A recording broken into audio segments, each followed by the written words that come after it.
Kick it whenever you're ready. What's up, everybody? Welcome back to the CLINEcast, and this is a special edition because Gary and Jack are in Bowling Green, Kentucky, and I'm in Los Angeles, California. Hey, And so we had to out figure here. out we had to do it remote today. I think you have a better view than we do this morning. Well, it's kind of rainy today, unfortunately. Same. But I will tell you, last night. Are you a cowboy in LA? I'm a cowboy in LA. Yeah. First of all, I'm actually looking at some horses right now. I can see the beautiful highway here, Highway 5, out of my hotel room. But we're just out of the city enough right now where actually I am looking at there's some stables and some horses. So Nice. Yeah, I am a cowboy in LA. Well, last night, me and my buddy Trevor, who is selling merch on this tour I'm on right now, he's a huge Lakers fan, and he treated me to a Lakers game last night, which was amazing. And what we found out, like 2 hours before we went, was LeBron could have scored his 50,000th point of his career, and he did. And that was crazy. And so shout out to my boy Trevor. He's actually over here in his bed right now, chilling. He's waving, doing this. He's been my tour buddy on this tour. Does he want me to fly out? Maybe I could go to tomorrow's game, you know? Right, yeah. So, and funny thing, hey, quick little side note about Trevor. He used to play drums for Cade Thompson. No way. Fun. Way back in the day, he kind of grew up around. Does he still like Cade, or? He's indifferent about it. They just asked him, does he still like Cade? No, I was like, no, he loves Cade. We talked about Cade. But anyway, awesome. Kind of funny connection. You never know who you're going to get around when you're on the road. But yeah, it's been good. We, like we said last podcast, I'm doing this tour with a country artist, and it's a little bit of this month, a little bit of next month. But the first run was 10 days. Yeah. And so we're into day 7 right now of the run. So we got tomorrow. We starts our shows again. We got 3 more shows. I'm looking forward to get back home. Yep. How's it been? How's the you hadn't been out away from the Clines or your wife in a while? It's been good. Well, fine. Jeez, Lord. Like, you think the band's over, or like what's the what is it? Vibe? What's the temperature? Now's probably the best time to say anyway. I quit.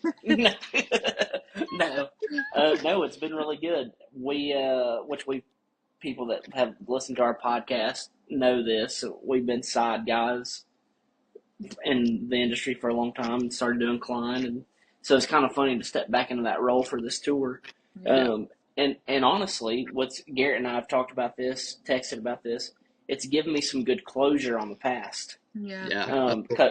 Because the past didn't quite end how we had all hoped it would end. Yeah. And so, kind of getting back out here, doing the similar like daily routine, actually has done the opposite for me. It's like gotten me more excited about Cline and our music and the gift of doing what we get to do. Yeah. Because for a long time, it's kind of like when you don't get to leave a situation how you really want to leave it, you're kind of left wondering, even if you trust God, and I do trust God and that He's sovereign, that He has the plan, He knows what and it's good. Is right and it's good, and He knows what's right for our lives. But you kind of leaves you questioning. It's like, well, what if I would have just done this, or what if I would have just done that? Right. And so it's been cool to kind of get back into this and God's used it for me as confirmation. It's like, hey, you're doing the right thing. But it's not a bad way to get confirmation. Go and play 12 arenas. Yeah, that's not bad at all. Yeah. So it's pretty cool. Yeah. So yeah, we're Go ahead. No, I was just saying it's been fun, and once we finish off this weekend, we'll be halfway through. So it's 12 shows, and then it's been funny. All the other guys are like, "Gosh, man, I don't know what I'm going to do for 2 weeks because our next run's not for another 2 weeks." And when I get home, Garrett and I are going out with Rhett. So I told our buddy Kurt this morning. We caught up and we were working on some session stuff. for the upcoming Klein record. Yeah. Yep. We're about to work our tails off, ladies and gentlemen. Making all these calendars line up is funny.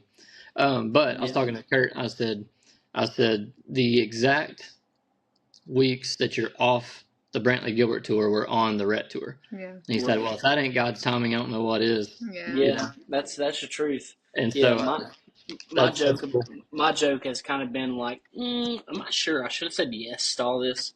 Yeah. Every time I look at the calendar, but it's pretty cool how God worked all that out. So we got those two tours rocking. Jack and I were with Elkhorn Baptist Church in Campbellsville this past weekend. We were actually at Lake Cumberland. It was beautiful. It was beautiful. Had a marriage conference with them. It was awesome. Yeah. Unbelievable. Just great time and investment in people.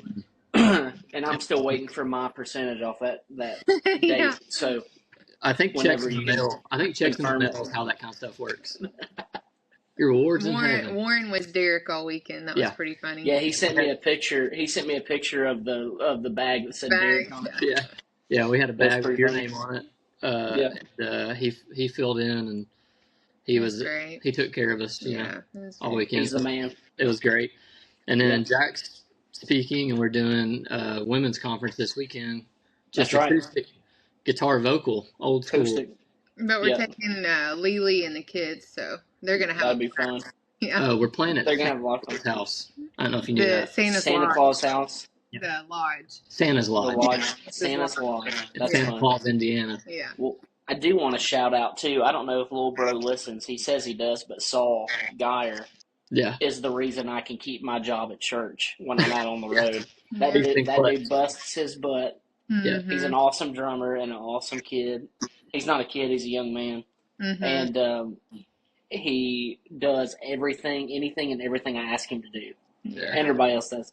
And so Saul, if you're listening, you're the reason I have health insurance. Thank you. Well, we're kind of scattered all over the place this week, and I was looking at the calendar trying to book all the sessions we got to book to get these 10 songs recorded. And we're going to be working hard for the next few months. Yeah. That's what I've always kind of thought, when you're on the road and like you see guys like keyboard players, guitar players and stuff, they can kind of work remote. Yeah. You can't work remote when you're a drummer. Not on the road. There's no way to carry another drum set. Nope. Yeah, that's tough. And it's even hard to, I'm not really set up to even cut vocals remote, at the quality we expect. Yeah.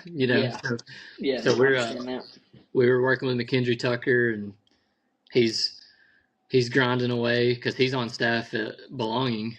Right. So his work week's kind of Sunday to Wednesday. And then he's doing our sessions on the back end of the week while we're on tour. And then we're going to do the vocal sessions with Kurt Gibbs on the front end of the week while we're not on tour, while McKendry's busy. And we're going to somehow glue all this together. A lot of passing back and forth. And so we got pretty much, I think I got pretty much all the sessions booked. Yeah. It's like 30 sessions, 10 songs, and we'll have a record. Did you put them on Klein calendar? Working on it. You're about to see. Yeah, I'll have my second. I'll have my Garrett. Secretary. Yeah, that'd be great. Something, Garrett, you could teach Jacqueline is to not put every freaking run of day in the Klein calendar. leave for this dinner. That's what Master Tour is for. Yeah. Well, then get me on Master Tour, I guess. I'll be honest with you. She doesn't have a Master Tour login.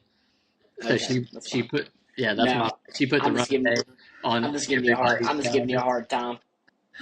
But listen, if I don't know exactly what time everything's going, I will be late.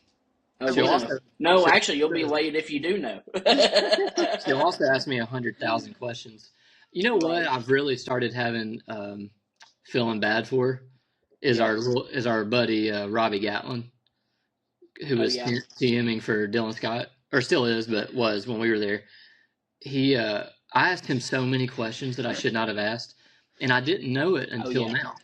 I'm married to this woman, and it annoys the crap out of me. It does. It's like, how many times are you going to ask me what time the session starts?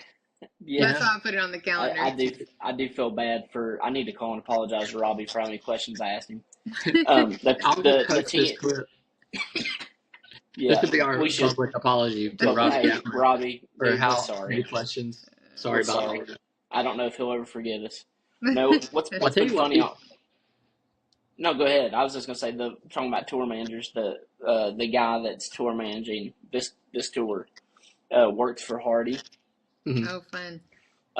And so he's like super laid back, and just is like, once again, like one of the I think the best TM we've ever had. He like the other night we got Jimmy John's for post show food. Oh, cool. Yeah. And they forgot my order. Like he ordered it. Jimmy John's didn't bring it, and he was he sent the runner back to get my wrap. Oh, that's nice. The runner got there, and Jimmy John's was closed. Oh. And so he was like, dude, I'll DoorDash you whatever you want. Like he's just super. Oh, that's nice. He's just on top of everything. Yeah. So that's been pretty cool. We have been fortunate in all our years of having good tour managers. Yep. You know. Yeah. Unfortunately for you guys, you're a good one. Well, thank you. I was gonna say, unfortunately for you guys, I'm usually the tour manager on the Klein tour. It's been all right. I feel bad if we ever get to the point where we have an outside tour manager. We're gonna feel bad for them. We're gonna need 3 for them. We're gonna be like those. We're gonna be like the Rascal Flatts. We're gonna need 3 tour managers. One for Dodon. It's gonna be expensive. Yeah. Hey, all right. Here's what the people really want to know. I've already talked about the Klein record. It's coming. We're excited. Probably May, end of May. First song's coming out probably. What's been your your normal day routine on this run? Yeah. Sidebar to that. Speaking of tell them about the Hardy note. I was gonna bring that up. Third, so catering. So yeah, catering's amazing. So my daily routine on this tour has been mostly the same every day. I've tried to keep it the same. Most of the guys in the crew are like late 20s or into their 30s, like me. So there's not a ton of spasms happening. Like it's pretty much just like sitting around on our phones. That kind of stuff. So that's been kind of a nice change of pace for me, because sometimes people get bored and have spasms, is what I would call them. And explain that. Explain to the listener that hasn't. A spasm is when maybe an artist, a band member, usually it's hardly ever a crew person. They're always, because they're working all day, so they don't have time for a spasm. It's when they get so bored because they can't think of something to work on, or they just can't go for a walk or whatever, and they start throwing things at the wall, like food, plates. Yeah. It's like borderline rock stars, the rock star stories. Yeah. It's like, we trashed the green room, but it's just stupid. Yeah. I don't know how many times in the past I've opened my bag up and there's like spaghetti noodles in my bag because somebody just had a spasm, Yeah. Yeah. But we're forgiving. Hey, we're here to forgive. Yeah. So no, it's super chill. So basically, man, I wake up every day, get up, go get a coffee. This is probably 10 a.m., which what's been weird on this run, we've been on the West Coast the whole time, so I'm 2 hours behind. Yeah. Everybody. And so I usually get up 9:30, 10, which Garrett can confess that's way early for me on a tour. Like I'm not up before 11. I go get a coffee and eat some breakfast at catering. Yeah. So have some eggs and some bacon. You got catering traveling every day? No, traveling? It's local. It's local catering, but it's actually been pretty good. Yeah. And so I do that. I've been hitting up Jacqueline's favorite coffee shop most days, Starbucks. Oh my gosh. It's been get my vanilla latte. It's been good. So I do that. Because I'm a good Christian man, I read the verse of the day. and go through the. I do like the Bible app. Kind of gives you like it's like a 15-minute thing, but you go through the devotion and the video and stuff. Do you So I've remember made a habit. yesterday's? Huh? Do you remember yesterday's? No. I do remember.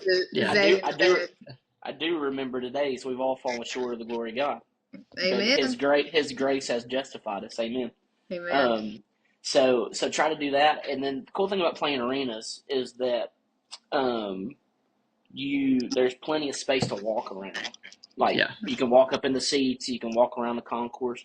And so I will, when I get done with breakfast, I'll go do a walk. I'll walk for like 30 minutes, go up and down some stairs, get my body moving.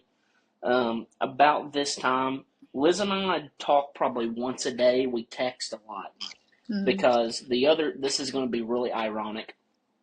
A lot of the arenas we are playing are smaller. Yeah. I know when you hear arena, you just think arena, but we're not playing like Staples Centers. We're playing like college arenas, stuff like that. Yeah. Hockey arenas. And so like, it's almost hard to escape the noise. Yeah. Of everything.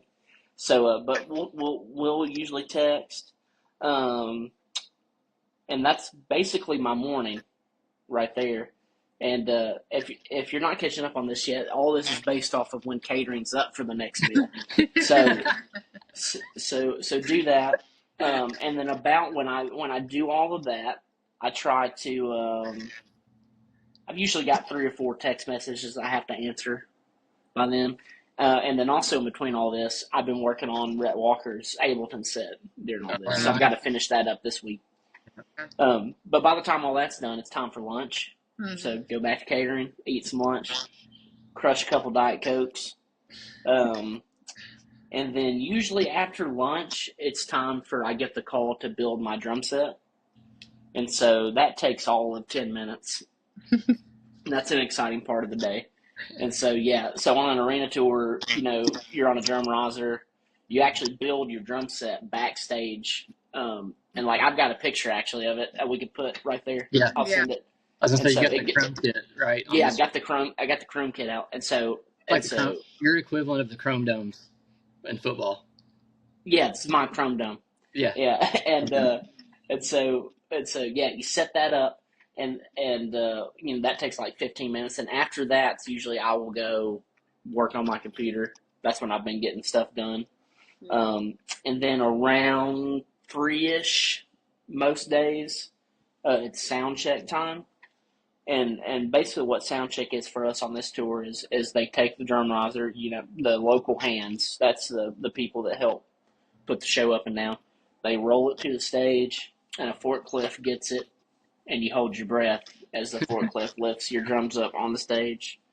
And what's cool about this tour is we don't sound check. So that's a blast. Wow. So we sound check the first. Yeah, we sound. Yeah, you're saying it. So we sound check the first day, and then we haven't sound checked since. Crazy odd. People don't understand. Like, I don't know. Maybe some people do sound check. The clowns don't. We're like, I would always. Does it work? Does it work? Yep. Okay. Let's go. I would always prefer to not sound check. Absolutely. Yeah. So like, I'm so glad we're equally yoked in that area. Me too. It's the little thing. Me too. Because the opener on this tour sound checks this is fun. They sound check for like 20 minutes every day. Every day? Songs. Wow. And it's just like, and they so it's kind of a cool 2 minute set. Period. The production manager on this tour for the guy I'm playing for is super cool. Like he's like it's like a flex for him. He's like, we don't need sound check. And he's got a doll, dude. He's great. Yeah. And, but yeah, so drums get up there. The guys kind of get their stuff set up. I like just go up there and like make sure my drum set still looks right. And then by the time I've done that, and I've talked to like Ron and Bubbles from Brantley's crew, you remember them, Garrett? Yeah. And by the time we've messed around and hung out and talked, it's time for dinner. Nice. And so yeah, catering for dinner again for dinner, and then And then after dinner, it's just, we play at 8 every night. So it's just like, I try to chill. All these songs are still new to me that we're playing. And so like, I'll take like 30, 45 minutes and like re-go over my charts and making sure I'm just clear-headed on everything. The guy I'm playing for, Travis, super easy going, easy to play for, is a ripping guitar player. And so we just got there and had fun every night. Pretty much, awesome. You know, it's fun. Yeah, so we play 45 minutes at 8 p.m. So we've gotten into the show now. We go out there and rip a 45-minute show and get off. And it's been funny. Travis calls me Hardly on stage every night. Yeah. So that's pretty funny. He gives me this little at the end of like the third song of the set. He gives me this little. I do this little drum solo thing. Yeah. This kind of end of that, and we do it. And he says, "Give it up for Hardly" on the drums. So that's pretty funny. That's awesome. Yeah, it's pretty funny. And so, but yeah, we rip the show. You know, the hands get all the stuff off stage. We get the drums back in the cases, and we got some guys that. I don't have a tech on this tour, so I'm responsible for my drums, but there's a couple guys on our crew that help me kind of just get stuff put up real quick. And then once my case is closed, it's shower time. Mm-hmm. And it's I went and watched Brantley's show one night, and so they still have fire. Yeah. And it's a great show. They have an awesome band. And but I did that the first night. Now it's go back, shower, put on my comfy clothes, and then I'll hang out for a little bit. But I'm kind of getting to the point now where I'm just ready to go get in my bunk. So I go get in my bunk and then I do it all over again. So nice. That's your extremely detailed list of the day. Okay, and so I've got to tell you about this note real quick. And I've got a picture. Oh, go ahead. Answer this one quickly. How are you handling? Because this is kind of unique. Like the last Sideman gig we were on, we played on a lot of the records. Right. Like you're in deep. Right now, literally this month, you have to know Klein songs. We're tracking new Klein songs. Mm-hmm. Your lead worship at church, which is a different set every week. You got a set list for Travis, and you got a set list for Rhett. Mm-hmm. How do you handle like all of that music? For whatever reason, God has blessed me with some type of memory when it comes to that stuff. Mm. I think it's just repetition. Once you do it a bunch, you know, like playing at church, man, when you do something for so long, it's like I've got those songs. You know, there's probably 40 songs up here that are just dialed. Klein songs are easy because nobody's going to turn around. If I mess up, nobody's going to turn around and say, "Hey, you didn't do that right." That was my part. Good point. And Rhett's kind of the same way. Like Rhett just lets me play how I play. Like he just like, that's awesome, do it. And so it's super easy to, you know. And basically, when you play a couple shows, you get it locked in. Yeah. The thing that's been different on playing on this gig with Travis is he's a musician. Yeah. And he does like, and this is a good thing. It's not a bad thing. He likes things a certain way. Like he likes, you know, like I want the hi-hats closed in this chorus or, you know, things like that. And his MD Rex is also that way. And so it's just been repetition, listening, charting, practicing, listening, charting, practicing. So like I said, there's still one more song we kind of threw in last minute that I've missed a couple hits on. And they've been gracious with me, but I don't want to do it for a third time. So it's like, that's kind of how it's just, it's thankfully 90% of what I do, I direct. Mm-hmm. So it's like, if I think I missed something, and when I say I missed something, like I miss a hit or maybe play something different, nobody else knows. Yeah, right. You know, but that's it's been challenging for me on this gig in a good way to have somebody else going, no, I want you to do it like this. You know, I think it's made me more consistent. You know, I haven't really fumbled around every night. Like I'm playing the same thing every night pretty much. And, but the other night I kind of ripped into some type of double bass fill thing. And when we got off stage, Travis was like, I liked that. That was No. like you went into that, so that was cool. So it's not strict or anything. It's it's not like it's not like nobody's hitting me with a whip anytime I mess up. But it's been good. Yeah. But repetition. Yeah, it probably matters more to anybody that listens that actually, as a musician. I mean, I think that stuff is probably interesting to anybody, but as a musician, like kind of learning, like, being all things to all people really is a good trait to have. Like being able to, you guys are playing every night. One of mine and Jack's favorite songs right now that Travis wrote, "I'm Gonna Love You," that Cody Johnson, Carrie Underwood thing. Oh yeah, y'all are playing that, right? Oh yeah, we're playing it every night. And so it's like you're playing every night. You're going from ripping something to you're playing a big massive hit that's recorded by a different artist. Yeah. Like you're really learning, or really having to be all things to all people. And there's probably some of that.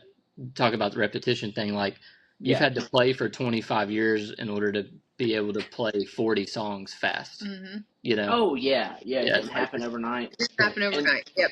Yeah, and Travis's set's so dynamic. I mean, it's like his set goes from like ripping like southern rock sounding stuff to like there's a song that's more John Mayer. Yeah. Like, and that's the whole song. And it's like really no fills, not a lot of cymbal hit. You know what I mean? Like, and then it goes to that "I'm Gonna Love You" song, and that's like brushes and stuff. So it's honestly challenging. It's a challenging in a good way set to do. That's cool. And I hope I'm doing it justice. Nobody's told me I suck yet. All right. Well, we miss you. Yeah. Ready for you to be home. Miss you too. This morning, I am too. This morning, I got in the bed. He said, "When's Dee coming home?" Oh. I said, "Well, I think in like 4 more days." He said, "It's been too long." And I said, "Do you miss him?" He said, "I do miss him." Oh, that's sweet. I miss him too. Yeah, I miss being home. That's for sure. In my young 30s, here in my young 30s, that's what I'm gonna start thinking. Early 30s. Yeah, it's hard. It gets harder to leave for sure. Yeah. Okay, we gotta real quick. Right. Sorry, I rambled about all that. No, that's we gotta talk. We gotta talk about this like Hardy thing. Yes. Last thing, I'm just gonna let you tell the whole story because it's unbelievable and also I'll try to be great. Hardly is great. That is great. Yeah, it cracks me up he started doing it. Cracked me up, and because people actually had 2 quick stories. Okay, let's go. This one's quick. Talking about Hardly. So during changeover, I'll go out and do a quick like drum line check for our front house guy, and then I come off stage and I take my sticks with me, and like we'll do a little warm up kind of routine while everybody else is kind of doing their thing just to get ready for the show. Yeah. The other night, the way the arena was set up, they had monitor worlds right here and the stage is right here. There were seats. They sold seats all the way back to like here. Yeah. Oh wow! And so there was a whole section of people, and I had my little towel and I'm like warming up on one of Brantley's cases, and I felt like a light flash. And I looked up, and this lady's got her phone, and this is recording me. And I looked up and said, just waved at her, and she said, "Hey, are you Hardy?" And I said, "As a matter of fact, I am Hardy." And she's like, "Oh my gosh." She had been recording me for like 10 minutes. And I'm sitting there, and she's like, "What are you doing?" And I was like, "Well, I play drums for Travis Denning now." And left it at that. Oh and it was pretty funny. And so when he got up, it said Hardly, that was pretty funny.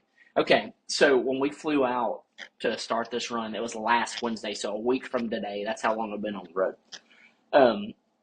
And we were all sitting at Blake Shelton's restaurant at the airport. We're all sitting there, just hanging out eating. There's like 9 of us or 8 of us in the crew. And like I'm sitting here, and it's what's funny is Travis, the artist I'm playing for, he's like sitting this way, in this direction. I'm said this direction. This is the wall. This is the rest of the restaurant. Well, the lady that's waiting on us says, "Hey, is one of y'all famous?" And we're all like, even Travis was like, "What? Like, what are you talking about?" Type thing. And I think somebody made the joke like me, like he's famous. Hardy's famous. And she was like, "Well, somebody's writing somebody a note, and she wants me to give it to y'all." And I didn't think anything about it, and I'm just eating my buffalo chicken wrap, and we're talking about Seinfeld. Well, next thing you know, the waitress comes back over and hands me this piece of paper. And so I open it up, or it's not a piece of paper, it's a napkin. I open it up, and it's like, "Dear Hardy, I just basically want to tell you how much I love you, blah, blah, blah, blah. Happy for you and your wife and your new future baby." She's like, "I'm a producer," which I don't know what this means. "I'm a producer at Pepsi Gulf Coast Jam," which is a big country festival. We played it years ago, Garrett. Yeah. And I saw you at Red Rocks, blah, blah, blah. And we're cracking up, and I felt bad because we're all kind of laughing at it. Not at her doing that, but right. the she's situation. Being sincere. Yeah. It's like, she's like, "Hey, you're really great, but you're not you." Well, we're cracking up. And well, the funny thing is, Travis opened up the Red Rocks show that she's talking about. Gosh. Wow. We're all like, you're recognizing some fake Hardy. You're not recognizing so that was all funny. And Travis is buddies with Hardy, so like he sent it to him. Like he had me hold it up, but yeah, it was pretty funny. But I felt super bad because I finally caught, I didn't know who had wrote it, and I finally caught who had wrote it, and she was just like waiting. Like she still thinks I'm Hardy. Yeah. There was no resolve. Oh, man. Yeah. And so maybe this is a side thing we could do. Can we sell Hardly shirts? Hardly. With your face. We'll give Hardy a cut. It's pretty funny. Hardly. And I just once again want to reiterate, I'm not trying to look like this. This is what I look like. So I didn't go get surgery done or anything like that. So. Well, I remember we got to roll, but I remember when Hardy first kind of was like around town, he looked like you haven't changed. Yeah. But I feel like his look has gone from one thing to what you look like. So he's definitely more famous, but I think you should get them the copyright to the look. That's funny. Yeah. Cool. So anyway, it's been good. I love y'all. Love you. Ready to get back home and get to work on some Klein stuff. Yeah. And in true Darrick Klein fashion, he happens to go to the Staples Center or whatever it is, Crypto.com arena the night Ron crosses 50K. Yeah, that's crazy. That sounds just like your life.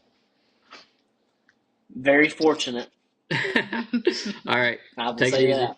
Okay, love y'all. CLINEcast next week. Yep. See ya. Love you. Bye.